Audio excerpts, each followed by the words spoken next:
Halo Sobat Maya, kembali lagi ke series maraton saham IPO. Nah, jadi setelah kita kemarin selesai review saham IPO, ini muncul lagi ya, banyak saham IPO yang perlu kita bahas. Nah, di video kali ini kita akan membahas tentang saham IPO laju. Jadi PT Jasa Berdikari Logistik atau yang nantinya akan listing di bursanya kita dengan kode tiker laju, ini didirikan pada tahun 2007 dan merupakan perusahaan layanan logistik terintegrasi yang menyediakan jasa pengelolaan logistik baik untuk pengiriman maupun manajemen pergudangan.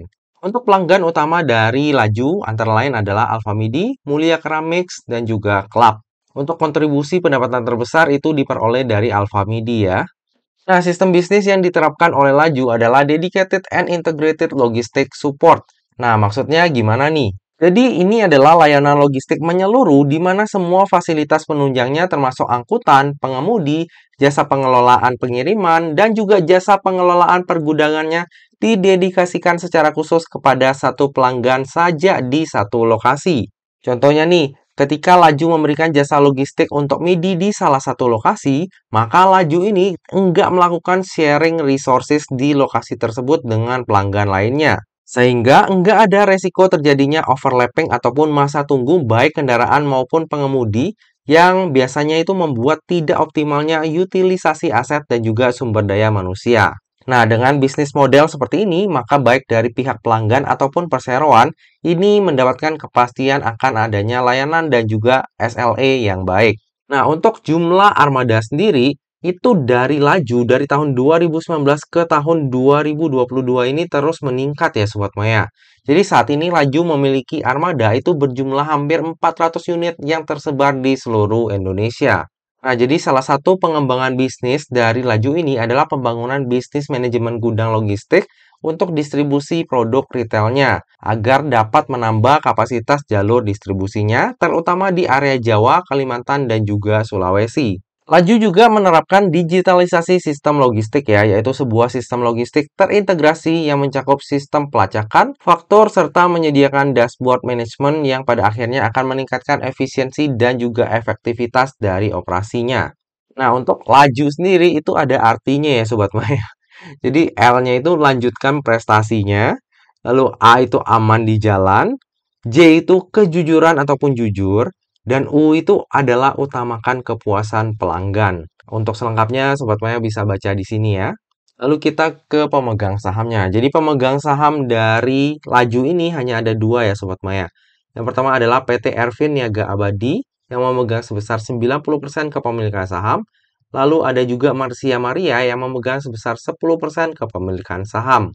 Nah, di IPO-nya Laju ini ada lock-up period ya selama 8 bulan dari semenjak Laju ini listing di bursanya kita. Lalu beralih ke laporan laba rugi dari Laju.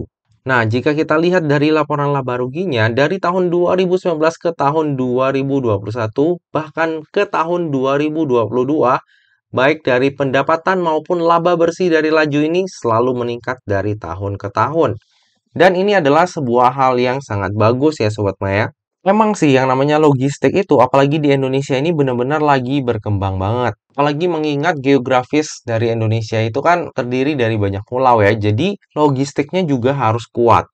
Lalu jika kita ingat untuk kontributor utama dari Laju ini adalah Alfamidi. Sementara lalu jika kita ingat lagi kontributor utama dari pendapatannya Laju ini itu kan Alfamidi ya. Dan jika kita lihat daftar pertumbuhan gerai Alfamidi, itu selalu meningkat juga nih Sobat Maya dari tahun ke tahun. Sampai di tahun 2021 itu ada 1992 outlet ataupun gerai. Nah, dengan adanya pertumbuhan dari gerai Alfamidi ini, tentu saja secara nggak langsung akan membuat pertumbuhan pendapatan dari Laju juga. Cuma kekurangannya adalah Laju ini terlalu bergantung pada Alfamidi ya. Kalau misalnya nih suatu hari nanti Alfamidi punya saingannya Laju, terus tiba-tiba pindahin kontraknya ataupun kerjasamanya dari Laju ke kompetitor tersebut, pastinya pendapatan dari Laju ini bisa drop secara signifikan. Tapi kalau melihat kerjasama Alfamidi dengan Laju yang udah berjalan 12 tahun, jadi mereka ini udah kerjasama dari tahun 2010 ya, kayaknya sih agak susah untuk digantikan posisinya Laju ini. Jadi so far kalau misalnya emang kerjasamanya masih berlangsung, dari alpha MIDI-nya juga tumbuh, dan juga laju ini terus mencari customer baru, harusnya di masa mendatang, laba ataupun masa depan dari laju ini akan tetap bertumbuh dan cemerlang. Oke, kita lanjut ke struktur IPO-nya. Jadi dalam IPO ini sebanyak-banyaknya 700 juta lembar saham atau mewakili sebanyak 32,56% dari modal ditempatkan dan disetor penuh yang akan ditawarkan kepada masyarakat. Untuk harga penawarannya sendiri itu antara 100 hingga 150. Sehingga dana yang akan diraup dari IPO-nya Laju ini adalah sebanyak-banyaknya sebesar 105 miliar. Lalu bersamaan dengan IPO ini, Laju juga akan menerbitkan waran dengan rasio 5:1. Untuk harga eksekusinya sendiri itu masih belum ditentukan ya Sobat Maya, antara 150 hingga 175. Nah, untuk waran dengan rasio 5:1 ini ya sebagai pemanis aja lah ya. Jadi paling nggak kalau misalnya kita order IPO-nya Laju, itu kita bisa dapat waran gratis juga. Tapi ya anggap aja sebagai pemanis doang. Lalu dana tersebut akan digunakan untuk tujuan-tujuan sebagai berikut. Nah, ini saya pakai data dari unboxingnya Stockbit ya. Jadi kalau misalnya saya lama nih unboxing IPO Sobat Maya, sebenarnya Sobat Maya bisa lihat di Stockbit juga loh. Menurut saya lumayan kredibel juga. Jadi kalau misalnya saya nih amit-amit suatu hari nggak sempat bikin video, Sobat Maya juga bisa lihat kok di Stockbit. Jadi untuk dana IPO-nya Laju ini, itu nanti sebesar 76,29% itu akan digunakan untuk modal kerja. Lalu sisanya sebesar 23,7% ini untuk capex ya, yang terdiri dari yang pertama itu pelunasan pembelian tanah dan juga bangunan di Cikarang. Lalu ada juga pelunasan tanah dan ruko di Tangerang. Nah, kedua aset ini dibeli dari Dimas Teguh Mulyanto, yang sekaligus adalah komisaris dan pemegang saham tidak langsung dari Laju.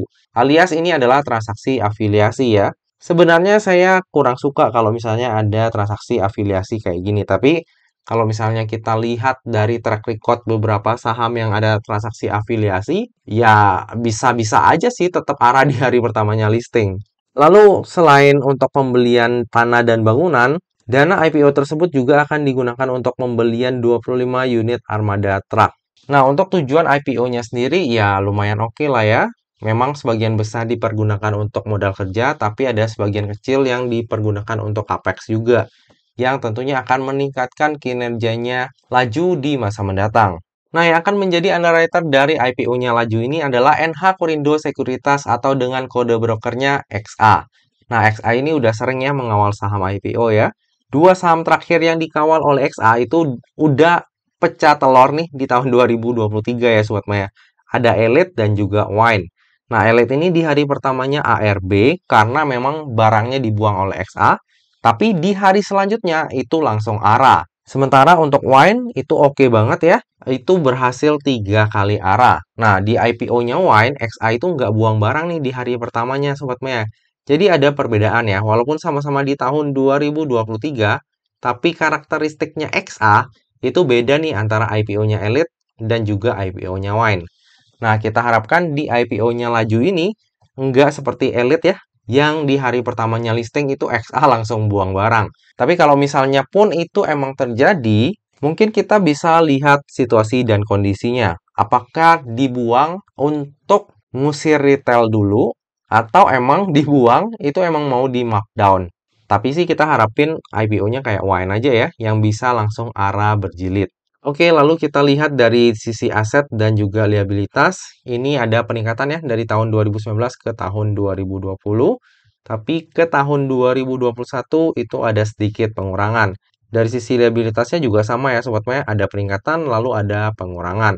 Dan secara overall, kalau misalnya kita lihat dari sisi ekuitas, ekuitasnya dari Laju ini selalu meningkat dari tahun ke tahun. Nah, untuk ekuitas dari Laju sendiri itu ada peningkatan di tahun 2022 karena memang ada penambahan modal di setor dan juga adanya pembagian dividen saham. Makanya ekuitasnya masih bertambah. Nah, bagi Sobat Maya yang concern terhadap daftar efek syariah, jika kita lihat dari sisi rasio utang dan juga sektor usahanya, maka Laju ini akan masuk ke dalam daftar efek syariah. Lalu kita lanjut ke valuasinya. Nah, jadi di tahun 2021, untuk valuasi Laju ini PBV-nya agak mahal ya Sobat Maya, di 5,01 kali.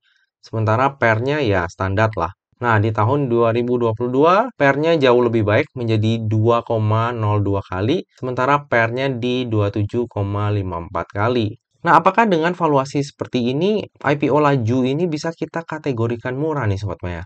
Nah, coba kita bandingkan dengan perusahaan di sektor yang sejenis ya. Jika kita lihat perusahaan di sektor yang sejenis kayak Pura, Jaya, dan juga PPGL, valuasi dari laju ini udah lumayan mahal ya Sobat Maya. Lalu secara market cap juga paling besar ya di antara sektor logistik ini. Jadi kesimpulannya dari sisi valuasi kalau misalnya kita lihat sebagai saham IPO, laju ini valuasinya ya tergolong standar. Tapi kalau kita bandingkan dengan perusahaan di sektor yang sejenis, valuasi dari laju ini udah tergolong mahal. Nah, dari tadi udah banyak hal yang kita bahas, sekarang tiba juga kita ke bagian kesimpulan. Kesimpulan yang pertama, secara bisnis, menurut saya bisnis laju ini cukup bagus ya dan masih punya peluang bertumbuh yang besar di masa mendatang. Terlebih, masa depan sektor logistik di Indonesia itu juga masih terbuka lebar.